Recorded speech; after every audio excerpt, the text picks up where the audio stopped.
झारखंड के सबसे बड़े मेडिकल कॉलेज अस्पताल रिम्स की करते हैं, जहां इरफान अंसारी जो स्वास्थ्य मंत्री हैं एक बैठक के लिए पहुंचते हैं और बैठक के बाद आनन फानन में रिम्स निदेशक को पद से हटाने का फरमान जारी करते हैं, ये बताते हुए कि वो अपने पद की जिम्मेदारियों के निर्वहन में अयोग्य हैं। रिम्स निदेशक जो बीते कुछ दिनों से नहीं बल्कि कई महीनों से उस पद पर अपनी जिम्मेदारियों का निर्वहन कर रहे थे, इधर मंत्री जी पहुंचते हैं और फरमान जारी कर देते हैं। रिम्स निदेशक को यह बात अखरती है और वो कोर्ट का रुख करते हैं, कोर्ट में याचिका दाखिल करते हैं और याचिका दाखिल करने के बाद सरकार के लिए, मंत्री के लिए शर्मिंदगी वाली स्थिति तब बन जाती है जब विभागीय आदेश पर कोर्ट रोक लगा देता है। और इसके बाद क्या कुछ होता है वो देखना दिलचस्प है। रिम्स निदेशक डॉक्टर राजकुमार को हाई कोर्ट से बड़ी राहत मिलती है। पद से हटाने के फैसले पर हाई कोर्ट ने रोक लगा दी।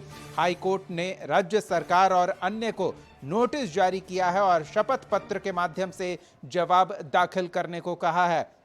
मामले में अगली सुनवाई की तारीख 6 मई को तय की गई है। इस मामले पर सियासत भी तेज है। विपक्षी खेमा सरकार पर हमलावर है। विपक्ष की ओर से क्या कहा जा रहा है वो सुनिए।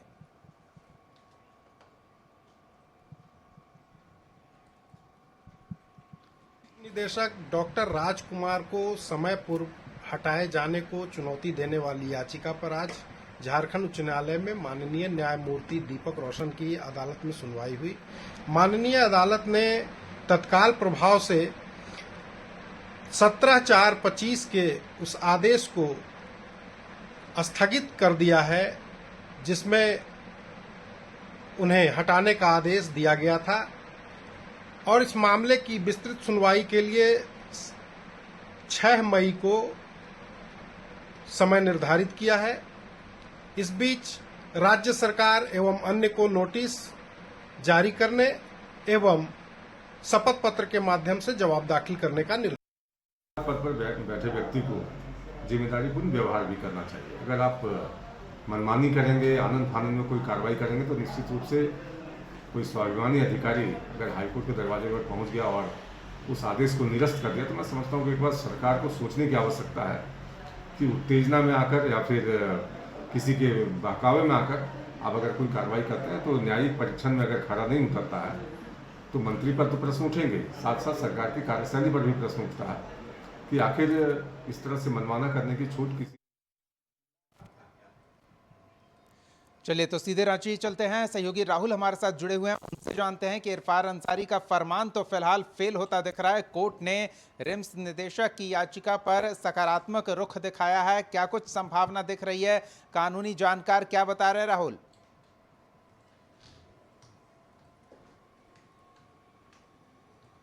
देखिए, अगर कानूनी जानकारों की बात करें तो दीपक, साफ तौर से उनका कहना है कि कोर्ट साक्ष्य पे चलता है और किसी भी व्यक्ति को अगर किसी जिम्मेवार पद पे है उससे अगर उसको हटाते हैं तो आपकी जवाबदेही बनती है कि जो साक्ष्य है वो किस तरह के साक्ष्य हैं जिस आधार पर उसे पद से हटाया जा रहा है। हालांकि सबसे बड़ी बात है कि हेमंत सोरेन सरकार ने ही रिम्स निदेशक को बहाल किया था और लखनऊ के से इन्हें बहाल किया गया था और सोरेन सरकार ने बाकायदे इस प्रक्रिया को पूरी करते हुए डॉक्टर राजकुमार ने रिम्स के निदेशक का पद संभाला था। हालांकि वो लगातार कार्रवाई कर रहे थे, लगातार रिम्स में दौरे कर रहे थे, औचक निरीक्षण कर रहे थे और रिम्स की जो स्वास्थ्य व्यवस्था है उसे पटरी पे लाने की कोशिश उनकी ओर से की जा रही थी। हालांकि उन्होंने कई हिदायतें भी दी थी कि जो रिम्स के प्रोफेसर हैं, डॉक्टर हैं, अगर प्राइवेट प्रैक्टिस करते हैं तो उन पर भी कार्रवाई होगी। कई ऐसे भी दिन देखे गए जब रिम्स के निदेशक निरीक्षण करने ओपीडी पहुंचते हैं और वहां पर जिस डॉक्टर की ड्यूटी होती है वो डॉक्टर नहीं रहता है तो उस पर भी कार्रवाई की बात कही जाती है। कई ऐसी कमेटियां बनाई गई थी जिसके माध्यम से रिम्स की निगरानी रखी जा रही थी। उसके अलावा सीसीटीवी कैमरे के माध्यम से भी रिम्स की निगरानी रखने की पूरा रोड मैप तैयार किया गया था रिम्स निदेशक की ओर से। लेकिन रिम्स निदेशक जब शासी परिषद की बैठक हुई उस बैठक में के अंदर क्या हुआ ये तो कह पाना मुश्किल है, लेकिन यह जरूर बातें निकलकर सामने आई कि कुछ फंड ट्रांसफर को लेकर रिम्स निदेशक और विभागीय सचिव में कहासुनी हुई थी, जिसके बाद डॉक्टर इरफान अंसारी जो सूबे के स्वास्थ्य मंत्री है बाहर निकले, मीडिया से मुखातिब हुए और उसके 2 दिन बाद तत्काल प्रभाव से रिम्स निदेशक को पद से हटा दिया गया। हालांकि उस दौरान रिम्स निदेशक जो दिल्ली में थे, छुट्टी पर थे और कार्यवाहक निदेशक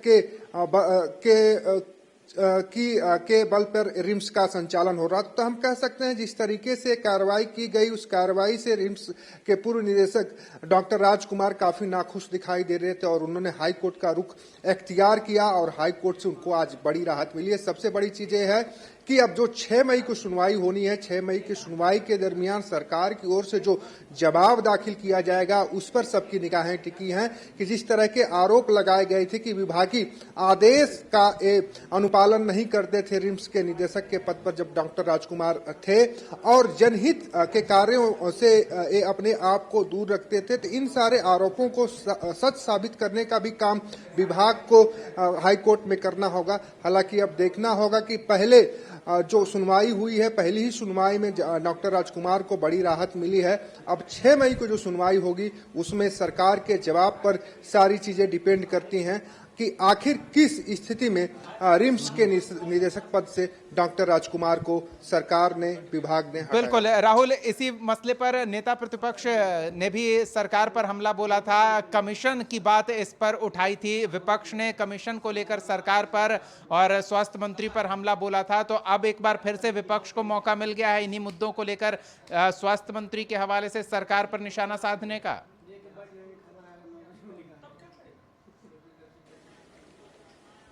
हाँ, देखिए जिस तरीके से रिम्स निदेशक को उनके पद से जब हटाया गया उसके अगले दिन ही बयानबाजी का दौर झारखंड में शुरू हो गया था। अगर हम नेता प्रतिपक्ष बाबूलाल मरांडी की बात कर लें या जो पश्चिमी जमशेदपुर से जेडीयू के विधायक सरयू राय हैं उनकी बात कर ले, उन्होंने भी ट्वीट कर लिखा था कि कमीशन को लेकर, टेंडर को लेकर मनपसंद लोग को जब टेंडर देने की बात स्वास्थ्य मंत्री की तरफ से कही गई और उस पर जब सहमति रिम्स निदेशक ने नहीं जताई, उसके बाद उन्हें उनके पद से हटाया गया।